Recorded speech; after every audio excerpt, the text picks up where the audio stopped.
그녀가 매일 챙겨 먹는 것이 있습니다. 조금 특별한 콜라겐이라고 합니다. 이거 어린 콜라겐인데요.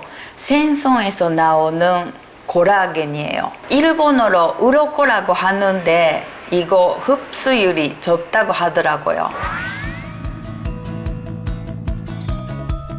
전 세계적으로 잘 알려진 건강과 장수의 나라 일본. 거리 곳곳에서 건강식품 전문점을 쉽게 찾아볼 수 있습니다. 일본인들이 가장 즐겨 찾는 콜라겐이 바로 어류 콜라겐입니다. 이는 흡수율이 높기 때문인데요.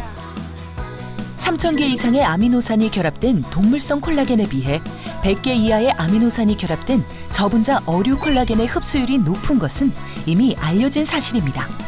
그 중에서도 가장 작은 것은 저분자 어린 콜라겐입니다.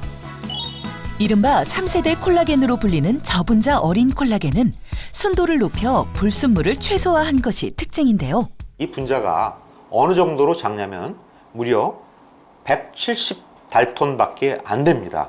쉽게 말하자면 머리카락을 우리가 잘랐을 때 단면에 15만 4천 분의 1 두께라고 보시면 굉장히 작은 것입니다. 따라서 작은 분자량인 만큼 고분자, 저분자 콜라겐에 비해서 흡수가 훨씬 용이하다는 것이 특징입니다. 분자 크기에 따라 어떻게 흡수율이 달라지는지 실험을 진행해봤습니다. 고분자 콜라겐과 저분자 콜라겐, 그리고 저분자 어린 콜라겐을 피부에 투여한다고 가정해봤을 때 저분자 어린 콜라겐이 피부의 가장 깊숙한 곳까지 통과하는 것을 확인할 수 있었습니다.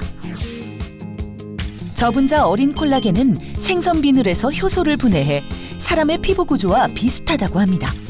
때문에 체내 흡수가 빨라 수분 충전과 주름 개선 등에 도움을 주는 것으로 알려져 있습니다. 콜라겐은 분자의 크기에 따라서 흡수율이 굉장히 다른데요. 흔히 콜라겐을 섭취하기 위해서 돼지 껍질, 닭발, 족발 등 음식을 먹는데 이런 동물성 식품들은 무려 3,000개 이상의 아미노산이 결합된 고분자의 큰 콜라겐이고요. 어류 콜라겐은 30개에서 100개의 아미노산이 결합된 저분자 콜라겐입니다. 따라서 분자 크기가 현격히 작은 어류 콜라겐이 고분자 콜라겐에 비해 흡수가 빠르게 잘 된다고 보면 되겠습니다. 이번엔 달걀 노른자를 이용해 세포막 보호 실험을 진행해봤습니다. 일반 물과 콜라겐을 희석한 물에 각각 노른자를 넣어줍니다. 이후 18시간 동안 달걀 노른자를 보관했습니다.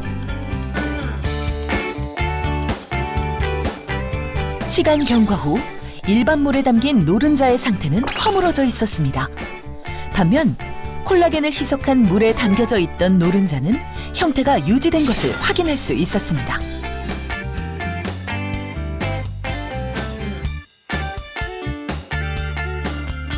한편 또 다른 인체 적용 시험에서는 저분자 어린 콜라겐 섭취 결과 4주 뒤 피부 보습 개선에 변화가 나타났고 섭취 12주 후부터는 눈가 주름 개선에 변화가 확인된 바 있습니다.